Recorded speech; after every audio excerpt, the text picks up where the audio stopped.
Hi అండి, అందరికీ నమస్కారం. ఎలా ఉన్నారు? నేనైతే చాలా బాగున్నాను. మీరు కూడా బాగుండాలని మనస్ఫూర్తిగా కోరుకుంటూ ఉన్నాను. ఇప్పుడు చెప్పబోయే వీడియో ఏమిటి అంటే బిల్వ వృక్షం. మహాశివునికి ఇష్టమైన ఆకులు పండ్లను మనం శివుని అనుగ్రహం కోసం ఖచ్చితంగా మనకు మంచి జరగాలనుకుంటే ఈ పండును కానీ ఆకులను కానీ మనం శివునికి సమర్పించవచ్చు. మీరు శివాలయంలోకి వెళ్ళినప్పుడు ఈ చెట్టు ఒక్కో చోట ఉంటుంది, ఇంకో చోట ఉండదు. అలాంటి చెట్టు గురించి నేను మీకు వివరించబోతున్నానండి. శివునికి ఎంతో ఇష్టమైన చెట్టు బిల్వం. ఆ నమ్మకం బిల్వానికి ఎంతో పవిత్రతను, గౌరవాన్ని తెచ్చింది. శివాలయంలో తప్పనిసరిగా కనిపించడం వల్ల కూడా బిల్వ వృక్షం పవిత్రత పెరిగిపోయింది. ఆ చెట్టులోని ఆకులు, కాయలు, పండ్లు ఇలా ప్రతి ఒక్క భాగం శివునికి ఎంతో ఇష్టమైన పాత్రమే.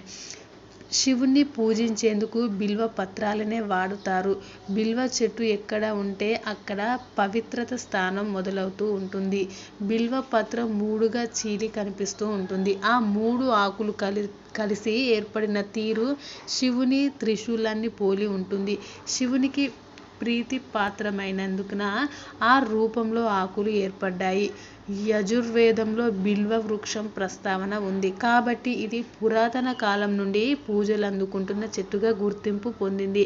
మీరు శివాలయంలోకి వెళ్ళాలనుకున్నప్పుడు కానీ ఈ వృక్షం మీకు ఎక్కడైనా కనిపిస్తే ఆకులను కానీ పండ్లను కానీ తీసుకొని శివుడికి సమర్పించండి. మీరు చేపట్టాలనుకున్న పనుల్లో ఖచ్చితంగా విజయప్రాప్తి కలుగుతుంది.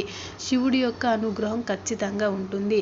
ఇలాంటి చిన్న చిన్న పరిహారాలు చూడాలనుకున్న వీడియోస్, మరిన్ని వీడియోస్ నా ఛానల్లో తప్పకుండా ఉన్నాయండి. తప్పకుండా చూడండి. మీ రిలేటివ్స్కి కూడా షేర్ చేయండి.